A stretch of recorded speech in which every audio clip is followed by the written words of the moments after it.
यह कहानी मुझे मेरी दादी माँ ने सुनाई थी। मेरी दादी माँ एक छोटे से गांव में रहती थी। ऐसा कहा जाता है कि उस गांव में एक चुड़ैल रहती थी और ऐसी ही चुड़ैल से मेरी दादी माँ का सामना हुआ था। वह एक चुड़ैल थी, खुले बालों और भयानक डरावने चेहरे वाली चुड़ैल। सर्दियों का समय था, ठंड बहुत ज़्यादा थी। पूरे गांव में कोहरा यानी धुंध छाया हुआ था। मेरे दादा एक बड़े अधिकारी थे जो रोज़ की तरह दफ्तर का कार्य ख़त्म करके घर लौट रहे थे। घर वाले रास्ते में बाज़ार भी आता था, जहाँ से मेरे दादाजी रोज़ाना की तरह घर का सारा सामान लेने के लिए वहाँ रुकते थे। एक दिन मेरे दादाजी रोज़ाना की तरह घर का सामान लेने के लिए बाज़ार में रुके हुए थे, पर उनके सारे कर्मचारी धीरे धीरे करके अपने अपने घर चले गए।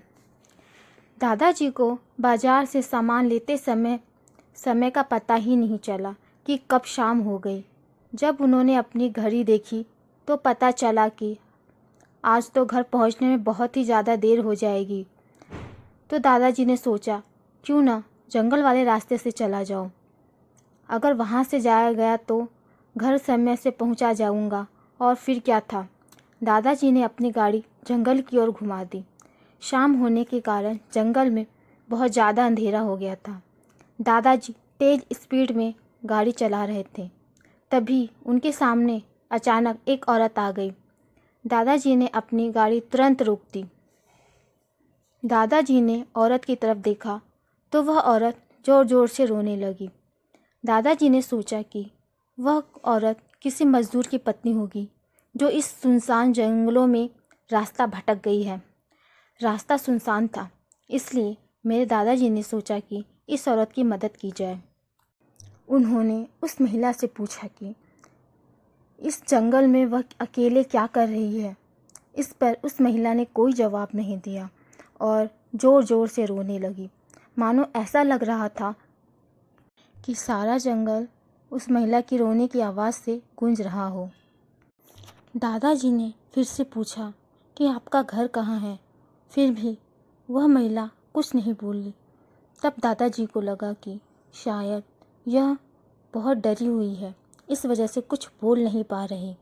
तब दादाजी ने उस महिला से कहा कि अभी तो तुम मेरे साथ मेरे घर चलो। इस पर उस महिला ने कोई जवाब नहीं दिया और चुपचाप गाड़ी में आकर बैठ गई। गांव में घूंघट डालने की रिवाज थी, जिस कारण उस महिला ने भी अपने सिर पर घूंघट डाल रखा था और उसका चेहरा पूरी तरह से ढका हुआ था। फिर दादाजी घर की तरफ निकल गए। घर पर सभी दादाजी का इंतजार कर रहे थे। जैसे ही सब ने गाड़ी की आवाज़ सुनी, सब भागकर दादाजी के पास गए। जब घर के सभी लोगों ने उस महिला को दादाजी के साथ देखा तो दादाजी से उस महिला के बारे में पूछने लगे। तब दादाजी ने जंगल वाली पूरी बात सबको बताई और कहा, आज रात इसे यहीं रहने देते हैं। कल सुबह इसे इसके घर का पता पूछकर वहाँ इसे छोड़ देंगे। फिर दादाजी ने कहा कि आज यही सबका खाना बनाएगी। लेकिन दादी माँ को उस महिला को देखकर कुछ अजीब सा लग रहा था। उसे लग रहा था कि कहीं ये कोई चोर तो नहीं जो घर का सारा सामान चुरा कर भाग जाएगी। फिर दादी माँ ने सोचा, कोई बात नहीं, आज पूरी रात मैं इस पर निगरानी रखूँगी। और यह सब सोचते हुए दादी जी उसे रसोई घर में ले जाकर खाने बनाने को कहा और खाने का सारा सामान देकर वहाँ से चली गई। उन्होंने जाते जाते बोला कि खाना जल्दी से बना दो, क्योंकि सबको बहुत ज़ोर से भूख लगी है।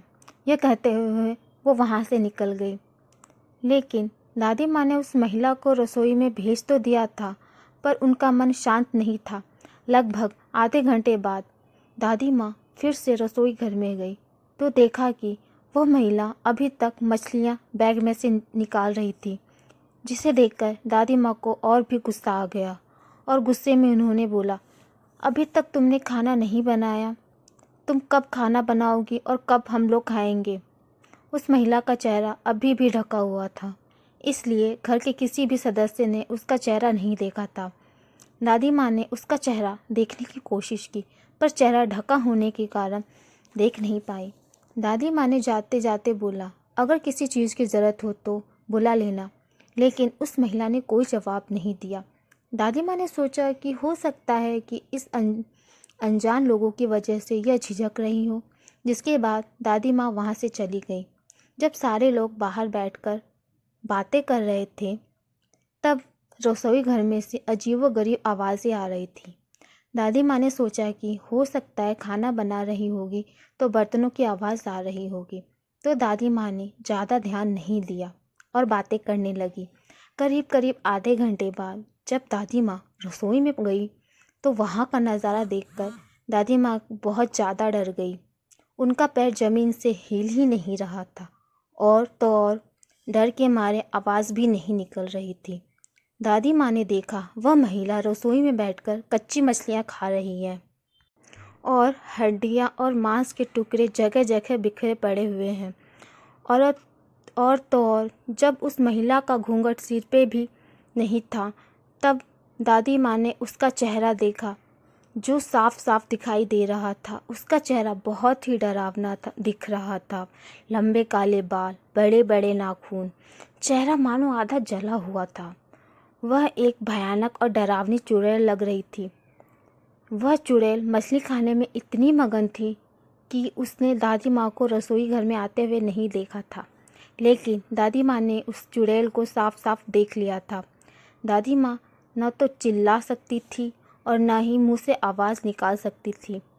फिर भी उन्होंने सोचा कि अगर अभी कुछ नहीं किया जाए तो यह चुड़ैल हम सबको खा जाएगी। फिर क्या था, दादी माँ ने हिम्मत करके रसोई घर से एक बड़ा थाल उठाया और चूल्हे से जलता हुआ लकड़ी का छोटा छोटा टुकड़ा जो जलने के बाद कोयले में बदल चुका था, उसे उठाया और दौड़कर उस चुड़ैल के ऊपर फेंक दिया। आग की वजह से वह चुड़ैल और भी ज़्यादा डरावनी दिखने लगी और ज़ोर ज़ोर से डरावनी आवाज़ें निकालने लगी और चिल्लाने लगी। उसकी चिल्लाती हुई आवाज़ मानो पूरे गांव में फैल रही थी। उसकी इस डरावनी आवाज़ और चिल्लाते हुए बातों को सुनकर गांव के सभी लोग अपने अपने घर से बाहर निकले और जब सभी लोगों ने उस चुड़ैल को देखा तो मानो सभी की सांसें थम चुकी थी। ऐसा लग रहा था मानो किसी के जान में जान ही न हो। सब बिल्कुल एक शांत होकर खड़े थे। किसी के पैर से चलने की आहट तक नहीं दिखाई दे रही थी, न सुनाई दे रही थी और सभी भौचक्के होके एकाएक उस चुड़ैल को देख रहे थे। सब गांव वालों का चेहरा डर के मारे पीला होते जा रहा था, लेकिन मेरी दादी माँ ने फिर भी हिम्मत करके तब तक अपने रसोई घर से जाकर बचा हुआ जो कोयला और लकड़ी का टुकड़ा था वो लेकर आई और उस चुड़ैल के ऊपर फेंक दिया।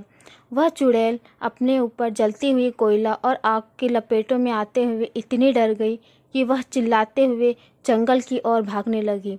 भागते भागते उसने ज़ोरों से आवाज़ लगाई और डरावनी आवाज़ में चिल्लाते हुए ऐसा गई कि मानो वो चुड़ैल वहाँ थी ही नहीं। तब जाके गांव वालों के जान में जान आई और सबके सांसों में सांस आई। सब ने भगवान का शुक्रिया किया और मेरी दादी माँ की खूब प्रशंसा की और उन्होंने बोला, अगर आप अपनी सूझबूझ से काम नहीं करते तो यह चुड़ैल हम सबको आज मार ही डालती। तो दोस्तों, ये कहानी आपको कैसे लगी कमेंट बॉक्स में बताइएगा।